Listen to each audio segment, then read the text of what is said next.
Hello, everybody. It's another beautiful day in the neighborhood, and we are still neighbors, honey. You know, a lot of people been moving out, honey. Gentrification is setting in. Nobody want to live by anyone anymore. You know, some of your neighbors, baby, like to put their cars in the yard. Some people like to, honey, walk the dogs and let them shit on your grass and just do all kind of stuff. But we are still neighbors, and I'm excited about it. And today on the show, I have this guy that I've been working with now since the start of my not the start of my radio career, but we've been working together for like about a decade and a little bit more, honey. And you know, and I have an opportunity of seeing him every day on Dish Nation. I'm sure you all watch the wonderful show Dish Nation. And you know, and we've just been neighbors as in work neighbors. So without further ado, ladies and gentlemen, put your head together for HeadKrack. Hello, what up, Gary with the T? Well, hello, HeadKrack. It's a beautiful day in the neighborhood, HeadKrack. And you know what? You are my neighbor today. Isn't that beautiful? It is beautiful. And the crazy thing, here's the scary part. Like, he was doing the math, right? And the crazy thing is when you start making the math, it's been longer than a decade, bro. It's been longer. Yo, so like we've been probably doing Dish Nation for about 10 years and some change. Because I think we're about to like start cracking up like our 11th season. But if you add the radio component, I think there was like 6 years in front of that. So, 16 years? We're getting young, bro.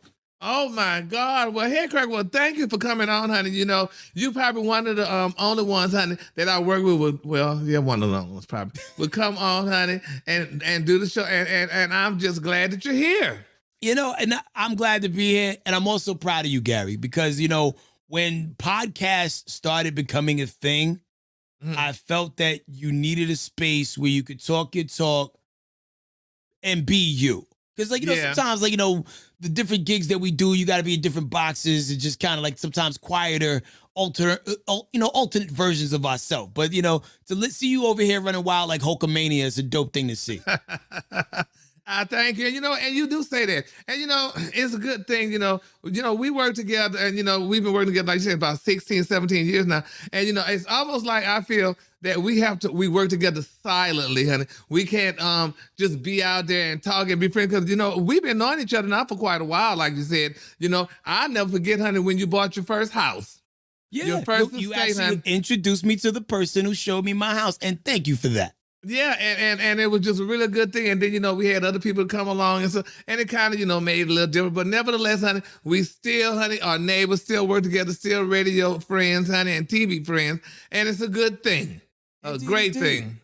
And it seems like the pandemic has been treating you well. You found new hustles, you know, like new alternate sources of income in the process, man. So it's beautiful to see. And, you know, and the thing is, though, Terry, because, you know, y'all always knew all kind of shit. Y'all always knew how to get to the bag, as y'all say this time. And, you know, I was a little slow with it and stuff like that. But thank you, Jesus, honey. I'm learning because let me tell you something. You know, you got to have more than one strand of income, and you know that. I hate this aspect of the game because let's just imagine, right? Like, let's say if we came up in a Donnie Simpson era or like, you know, any era that preceded us before this, we could do one thing. Yeah. And the hustle is the hustle is the hustle. And that one hustle will keep you paid to where you can retire. Now you got to like sell tea and, you know what I'm saying? Like, you know, they'll do like 17 jobs. Like there was a time where just being on TV would be enough. Yep, that's right, honey. You got to do a lot of things. And I remember, you know, from the start, I think we weren't really too much allowed to do too many things and stuff like that. But, you know, since you were almost always like different on your little island, honey, you did what the hell you wanted to do. And it worked. The key. Like, you know, be in the loop, but also like, you know, fall back and just kind of like, you know, just monitor from a distance because, you know, everybody's vision of what they want something to be, it ain't always going to be your vision. And you kind of got to find your happy place. You know, and sometimes the happy place is just like, hey, all right, cool, that's great what you're doing. I'm going to carve this out over here. So you just make it work.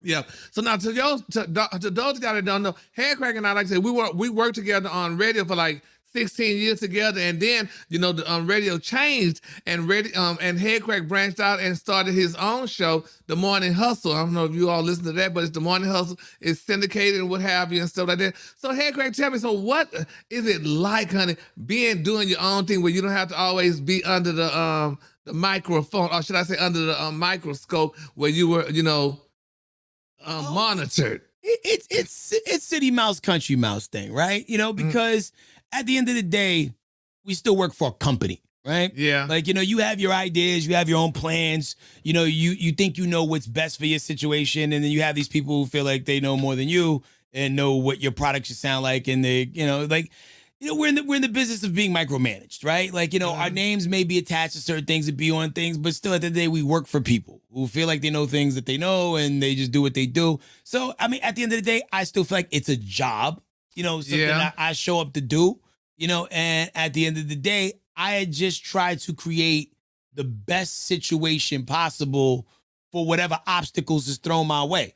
Because, when I found out I was getting my own show, I was like, oh, this is gonna be Fantasy Island. We could do exactly whatever we want, and I can hire everybody I want, and I'll have like 19 people to do this, and this, and this, and this, and it's like, nah, fam, these are the people we're gonna pair you with, and yeah, I know what we said about this, but you're gonna get that, and oh yeah, there's a pandemic, so anyway, I gotta go work at home.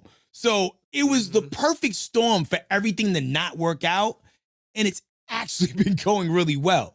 Granted, there's way more empty seats in the room than we first started. And, can't front, didn't see that come. Well, no, okay, I saw it coming. I totally saw it from the beginning. In the order in which it happened, I knew who would still be here when the smoke cleared.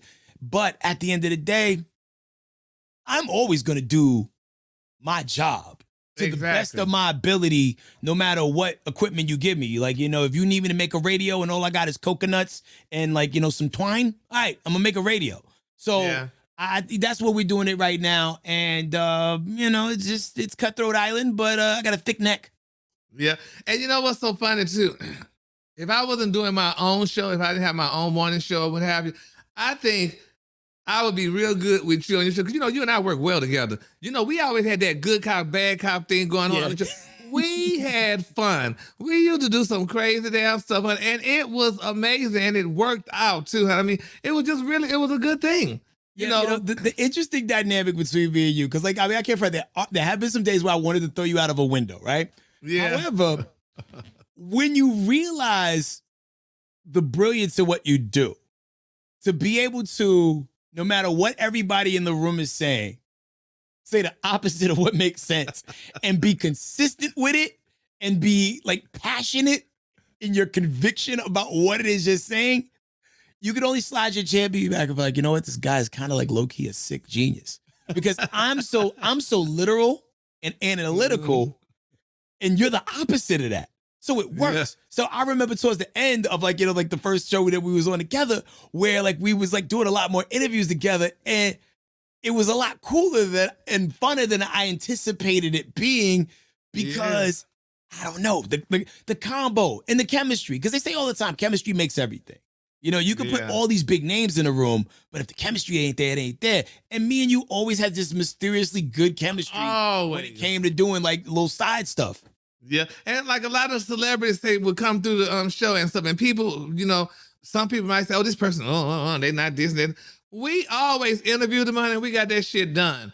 We got all what we needed from them, and it was a good thing, and nobody was complaining or saying that, oh, well, don't ask this question or don't do that, because we did it in our own little way.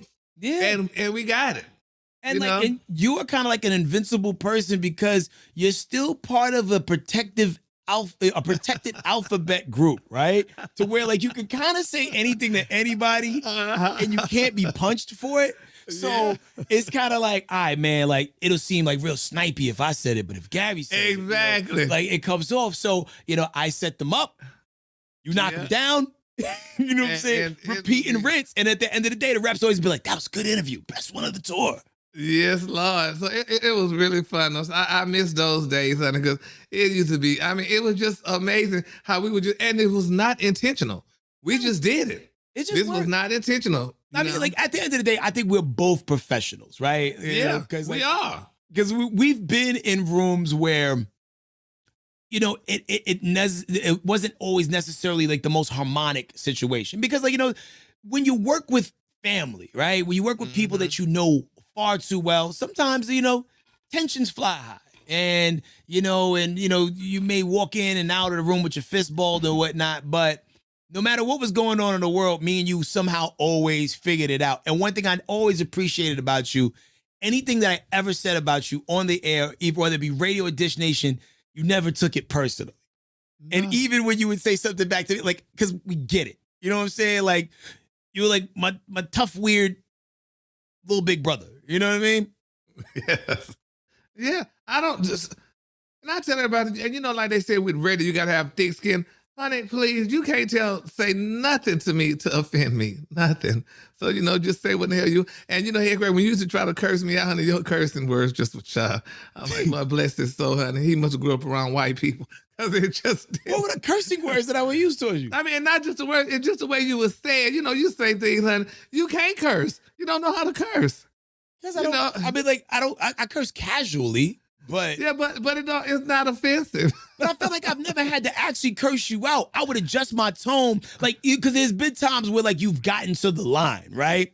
Where like, all right, nigga, you know what I'm saying? So it's not like I gotta curse you out to emote my point to you, and it's just kind of like you knew, yeah. And whenever we would get to that point, you would fall back and chill. Just like how sometimes I would analyze a session where it was like, yo, am I doing too much? Am I going to let me chill? Just because I don't want ever nobody feel like it's personal. It's just, you know, you're looking for the shot just to make the product, you know? So, I mean, so that's that on that. But now Gary, like, I don't know how many times you really let it rip on this show, but Gary will do like a tsunami curse, like, you know, extravaganza. And it's entertaining to watch. You know what I'm saying? To the point where I be like, yo, man, you can't do this in front of white people, bro. Like, you curse people, you can do what you want. Just don't do this shit in front of white people, man. Like, take the bag. Yeah, it just depends on the day, honey. So, and those days that you witnessed that, honey, that was the day. But real quick, going back to something you just said though, like, you know, when you say that there's nothing that anyone could say to you that would really, you know, bring you out your square and make you feel away. How did you become that tough? What was the breaking point to where like you were so far down the road that that sort of thing didn't bother you anymore? HeadKrack, I've been going to a psychiatrist now for over 20 years. So, you know, being bipolar, clinically, not those that say they are and they haven't got diagnosed. I've been diagnosed and take pills for it. I mean, going to a therapist, it doesn't bother me. I mean, talking to a therapist and going through, you know, the stuff that I may have gone through and whatever and stuff like that, that don't even move me. You know, having like people have events and do all kinds of stuff. I ain't inviting him. I could care less. Honey. That don't move me. Cause I'm fine sitting up in my room, like Brandy, bitch. I'm sitting up in my room back here thinking about you. So, honey, I could care less, you know, about stuff like that. So, you know, it just, stuff doesn't bother me. I mean, it just, and you know, like we were talking somewhere, I don't know what situation I was in, but somebody was talking about, honey, well, if you talk about my mama and all, we fight. You can talk about my damn mama till the cows come home. You don't know her. So that don't bother me. You can talk about me. That doesn't bother me. You can say, oh, that's your dead-ass daddy. Okay, and he's dead. So stuff, it just doesn't bother me here. Like I said, I think it's a therapy that helped me get through this or whatever and stuff like that. It just doesn't bother me. See, I truly feel like as a person, once you can remove all the things that trigger most people off your table, that's when you truly become invincible. You know what I mean? Well. Like this, all of the things, a lot of things you just said, like, you know, like my mother passed away 3 years ago, I think at this point, maybe 4, because like she died the same week my last child was born. Yo, if you say anything about my mother, I'm killing you on sight. That's just, like, really? Because that's where I'm at with it.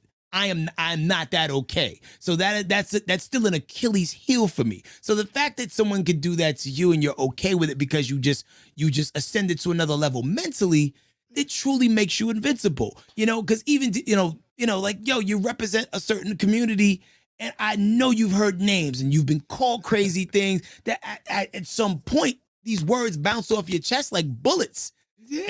And once again, that puts you on a guard level to where, like, you can't hurt me with your words, bitch. Like, this is where I'm you at. Can't, because HeadKrack, they don't know you, though. You don't know me. You didn't know my daddy. You don't know so you don't know me. And But, you know, but what if that comes from someone who does know you? I don't care. Okay. You still okay, and so it does nothing to me. I'm like, girl, that don't even bother me. You know? Your daddy was a hoe, and I knew my daddy had, honey. He had tendencies that, you know, he may have done. So okay, and Bro, what is that you don't even supposed to realize it. You were like Eminem in the last scene of 8 Mile. Like once he like, there ain't shit you can say to him at this point. Like, yo, I It's put it all out nothing. there, and yo, like now let's talk about you. Like that sort of thing. Like not everybody gets to that point of zen to where they can really like let their triggers go.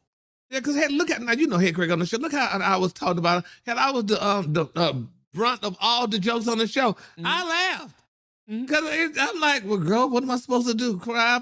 That stuff don't bother me. It's just, it does not bother me at all. Man, Nothing. I've been trying to carve the time personally to go to therapy because I feel like I will truly benefit from it. You would. And I am such a slave to the damn schedule that I cannot find time to adequately take care of myself. Like I go on ayahuasca retreats and things like that, and I microdose and things like that. But I truly feel like I need to talk to somebody. You do. Other than myself. And the good thing about therapy, honey, you ain't got to worry about it coming back. It's just, therapy to me is just like when I was living in Dallas and in Houston and going to the pawn shop. It's between me and the pawn shop. So there's not a person on earth could say Gary borrowed money from them. None. Not one. Because you know why? I always had shit to pawn. So I would go to the pawn shop and pawn, honey, and get my little money. And it was between me and the pawn shop. That so nobody could come and say, well, you owe me $50. No, bitch, because I went to the pawn shop. So, and that's just how it is. And that's how it is with people, with saying, so girl, you can't say nothing to me. It don't hurt me, at all. And I'm telling you, therapy is a good thing. Now, and we do have a therapy thing here on the show. I'm trying to remember what is it, better something. Gary, let me know who it is. But they'll add it in post. They'll put it. Yeah. So, but Better Help. Yeah, that's what we do. Oh, they're a big sponsor. Yeah, shout out to Better Help. Yeah, and we do them on Dish as well, don't we? I think we have it on Dish. But it's good. I love going to sit down and talk to the therapist, honey, and telling them. I mean, I can tell them everything, and honey, and you don't have to worry about hearing it again. Yes, I feel like, in the Black community, a lot of our therapists are the barbers. Like far as like men go, like our barbers are our therapists. If you happen to frequent a particular bar, maybe the bartenders that you talk to are your therapists. But like, far as like getting like that clinical help, some of us are so far away from that. And it's just not something that we are comfortable with doing because we think about, oh, what would they say? The ridicule, Like, that's the problem. That's what's wrong with you. That's what's wrong with y'all black men. But you know what? That's another. And speaking of, this is why I have a friend. I got some friends, but I have a friend. He's a heterosexual, and he told me because somebody asked him, how in the hell could a straight man be friends with a gay man? He said, well, let me tell you how. He said, because with a damn gay man, I could go tell him all my problems, and I ain't got to worry about hearing the shit again. Because I could go tell him about my woman, how she treating me bad, and how things going on with that. I can't tell it to my straight friend because now I'm looking like a bitch. He said, all me and my straight friend talk about is fucking all goddamn day in football, the 2 Fs. He said, but with a gay man, he said, we ain't talking about all that. We talking about worldly things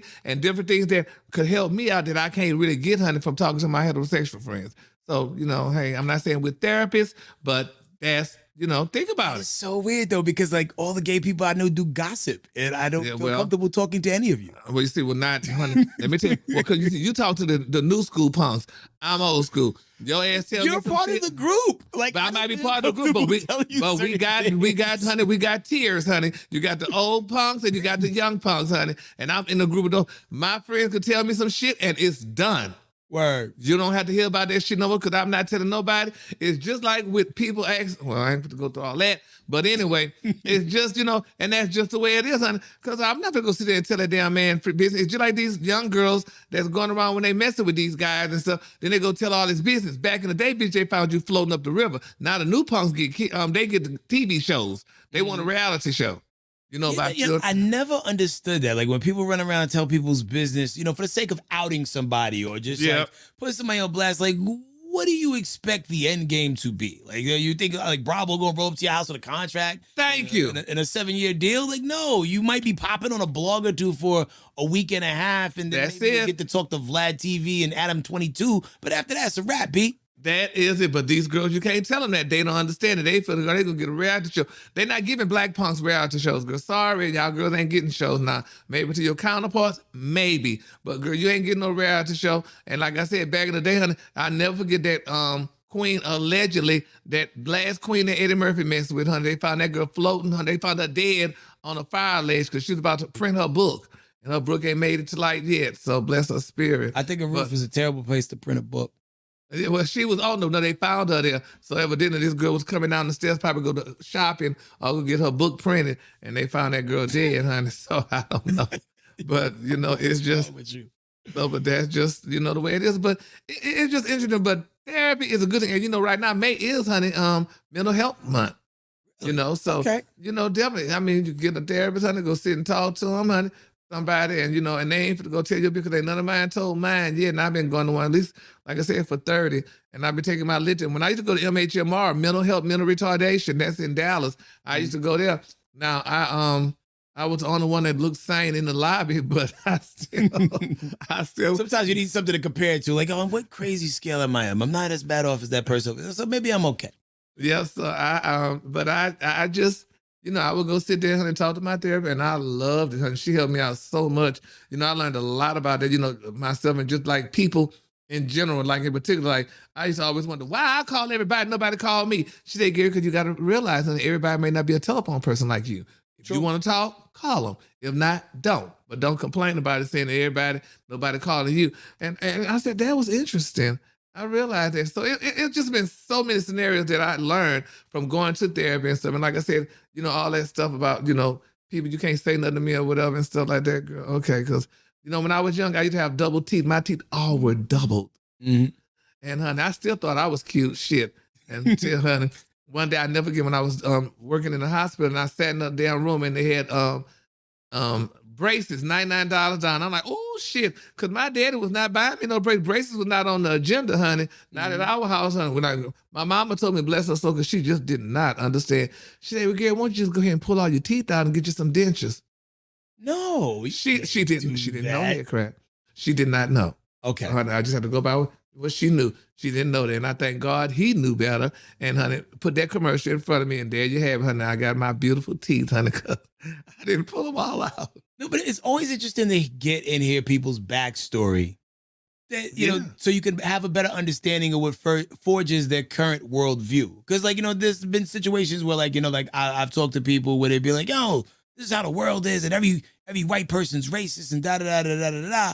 And that's never really been my life experience because I've dabbled in all social groups. You know what I mean? Because I've lived in so many places throughout life that, like, I've had people of color do more wrong to, by me than I've had, like, people who weren't black. You know what I mean? So, but I can't tell you what your history was that forged your worldview. You know what I mean? Like, everybody always speaks based off of their experiences. So it's interesting to just, like, hear yours and be like, okay, that's what makes you so tough. That's how you tick. I get it. Because people always, they look at gay people like, oh, punk. But, like, nah, like, I've always admired your strength.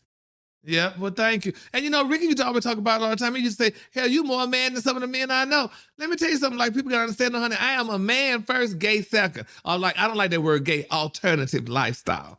I just don't like that word gay. But my thing is, honey, I grew up here. My dad, I had to cut yards. My uncle, that was his first job. That was my first job. He was in the landscape business. I cut yards. I worked at Wendy's, and I did all the fast food things and stuff like that. I live an alternative lifestyle, yes, but still, honey, I know how to be a man. I'm still a damn man, honey. I don't go around grabbing my goddamn crotch, hollering about this, that, and the other and stuff like that, like a lot of men do. But, honey, when it comes to doing things, honey, trust me, I know what to do. And I always say, too, if I was into marrying and dating women or marrying, my woman or wife would be, I'm not going to say she'd be perfect, but she would be great because, honey, I watched what my daddy did with my mama, honey. He did everything for her. She had everything she wanted. Like she said, in summer, what she needed. So, but, it's just different. So, I just didn't grow up like that. I didn't see all these crazy, weird things and stuff that people do and go through and all that other stuff, honey. So that's why I could walk around here, honey. I may be bipolar, honey, but goddamn it, I ain't crazy. No, help me out here. So when you're having a bipolar episode, what is that like? So, like, to someone who's never experienced that, right? Like, so just for clarity, so we can know where we are on the slate. Yeah. Where are you at right now mentally? Oh, I'm fine. Honey, I'm mentally fine. This is when, my bipolar is it's called manic depression. Okay. So that means I have ups and downs. Like today, when we were at work, had I not have something to eat, and we would have been doing the show, and somebody would say something cross to me, I would have went off. You'd have flipped. Yeah, Yes. I've watched you go from like hot to wild cold real Yes. fast, or even in reverse, cold to like wild hot really fast. Yes. So how fast can that escalate? It can go from 0, honey, to 2, honey, in a second. Because I mean, it just depends on, and a lot of things, one thing I've learned too, as I've, been experiencing this, because I've been bipolar now for over 30 years, I kind of learned now how to manage, so that if I'm not feeling real good, or I know if I'm going to go into an episode or whatever, I kind of just stay by myself or whatever. Or the manic part, because, they say manic depression. The manic part is when I go shopping and just do things, honey, and just off the chain, as some people may say. That's when I'm in my manic phase. That helps you feel better, or is it more of a compulsory response to the way you're feeling in the moment? And it could be both, but more so it helps me feel better because, I have to, I have to be quote unquote happy internally and externally. So I'll go buy something, for my external stimulation, and then, I'm good, and I'll listen to a good song or whatever, something on the radio come on, or if I'm really in one of my modes, I hear a good song and it just break me down and make me cry, but that's one of the reasons why, too, HeadKrack, why I drive home to Texas. Mm-hmm. I have to clear my head. And that 10-hour drive, 10 hours, me, 12 to you maybe, I have to clear my head. So I take that drive to clear my head, honey, and to feel better. So when I get to town, to Dallas or whatever, I am great. That's good. Everybody has their thing. You know what I mean? Yep, I clear my head, I listen to music, I cry, and I talk on the phone. Okay, so those are the ththings that, like, those are the beats back in the cave and you good. Exactly. You cannot ride with me to Texas, but you can ride back with me. Because riding there, that's when I have to clear my head. Got you. I have to get Do you get anxiety about returning to the city and having to deal with people you haven't seen in a while? To Texas? No, not really, but I'm happier when I see them. I get happy when I see them. I get to go to my house and just sit down. That's why I keep the cable on, that high-ass cable. I can just turn the TV on and relax in my chair. And then, after I decompress, I'll leave and go by the mall or, go by somebody's house or whatever. But that's, it's interesting. I've been going through this now, like I said, for years and stuff like that. And, I am the nicest person you could ever find. But if you goddamn cross me, it's over with. Because, honey, and sometimes, I can get to the point where, I almost want to get physical, but I thank God I don't get physical because then I have to think about it, because most of the time my physicality is almost always on the job. So I'm glad I don't want to, I mean, listen, as it relates, because I've worked with you long enough to witness at least 6 near catastrophic moments, right? Yeah. And the crazy thing is, like, it's never between me and you. It's always typically with women, and then I think one time a guy. Yeah. Or was it 2 times a guy? It probably was once. But it's another thing to witness it, but it's another thing to understand. Because I had to teach myself to understand why you react to certain things the way you react to things. And then, because it was through you that I started to learn a little bit more about what it means to be bipolar, because, oh, he didn't really mean it. He's having an episode. I get it. And if you don't know what that's about, you'd be like, yo, who is this asshole? And, exactly. And when are we going to fight? You know what I mean? No, you and I have never had problems because, first of all, we never got to a situation, to have a problem. It's just, I don't know if it is maybe because you know me better than them, but some people, it's just, I don't know what it is. Some of the people that, I've worked with, it's just, I don't know what it is. I don't know what it is. I don't know what it is. But whatever it is, honey, it's some personal shit that they have to deal with. Mm-hmm. Because my thing is, I am nice to everybody. Until you're not. But when you're not, it's because you're having a moment. Because you made me have that moment. You took me and you brought me to that moment. But being an observer in the room. And maybe there was some things that led up to it that maybe he was in the blind spot that, we didn't see happen. There's just been times where I've seen you pop off. It's like, yo, where did that shit come from? Oh, it was something that came from that. Trust me. It was something initially that probably you didn't see, honey, or hear and stuff. So, and it may have not been at that time, HeadKrack. It could have been in the past, and now it just came back up. See, and I think that's why like people shouldn't let too much time go without discussing what their issues are. Yeah. Because you could be having crackers and soup, you know what I'm saying? And somebody say the wrong thing at the wrong moment, and next thing you know, hot bowl of soup in the face, fork through the eyes, and the whole nine, because y'all didn't resolve an issue from 8 months ago that you know that somebody was quietly holding on to. Exactly, and and that's just like now. I mean, there's situations now that I feel brewing that but I'm working hard at just trying to be keep myself governing myself accordingly where it doesn't happen or anything like that. Because some people do some subliminal shit, and you'd be like, where did that come from? I don't give a damn about your events or any of your damn things or any stuff like that or what have you. And then it could just escalate into something, because you did it subliminally, but still it was obvious. I mean, anything done subliminally was done with the intention to make somebody feel a certain way, even though it wasn't an uppercase action. You know what I'm saying? So there is a psychology behind that too. Exactly. And how did we even get there to the point that we were doing subliminals? Exactly. That's the question. Because I'm friendly with everybody, and my thing is, honey, I would share with you and let you know, honey, things to look out for and blah blah blah. But that's just the way it is. And everybody wants to be. I'm not gonna say everybody wants to be a star, but everybody wants to be the star, and those things happen and stuff like that, and it just happened. But in the midst of it all, honey, we're gonna all be okay, and peace is gonna be still. They said Rick James said cocaine is a hell of a drug, but I would say fame is a stronger drug than cocaine. I think once people get just a little smidge, just a flash of the light, it changes who they are, and because they see what all can come from that. They see what other people have, and how can I make this my thing too? And at the end of the day, there's so many lanes you could drive in. Exactly. It's like 635. Yeah. In Dallas, like mad lanes. Just pick one. And you get people that still have, it's sad to say though, they're grown adults, but they have childish ways, and they want to, honey, I want to gather all the people. Here, y'all all come up over here on my side. Come up all over here. Y'all come over here, and, we're going to put him out and stuff like that. And I just look at that and I'm just like, okay. So, I just move on. Honey. It's crazy, but it's all good though, because that would make you happy. That's what float your boat. So that's good for you. But anyway, HeadKrack, before we get off, so tell us, honey, what's going on with HeadKrack? What HeadKrack got going on? Because I know you're boxing now, right?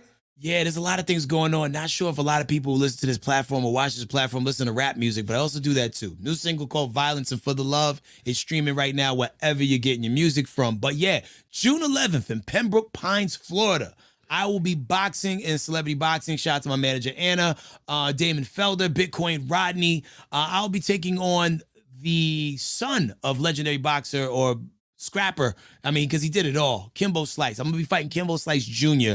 On the card, as well as Benzino's fighting Aaron Carter. Black China's going to be fighting somebody. It's going to be a crazy event, and I'm having the time of my life getting in like really great shape to prepare for this fight. Like, I'm starting to see my abs again. My abs are like the sun coming through the clouds. It's an amazing thing. And the scale hasn't weighed so little in such a long time. So I feel great. I realized that like even over 30, I can still take a punch, which means a lot to me. And that's, you just never know what's going to jump off. I was going to ask you, are you going to have a cage over your face? Because you don't want to hit you in the face. Not quite a cage, but a mask, like a headgear. Like in these type of events, they do use a headgear because, we do TV, got stuff to do later, right? Yeah. But even in sparring, I've done a couple sparring sessions, no headgear, just to, so I could feel how it would feel in the worst case scenario. And this big ass head can take it. So I think we gonna be all right, man. So, like Kimbo Slice Jr. ain't no slouch, but listen, I'm turning up the heat on my end, putting in the work so I could go out there and make the city proud, man. So, win, lose, or draw, I stepped up because nobody else would.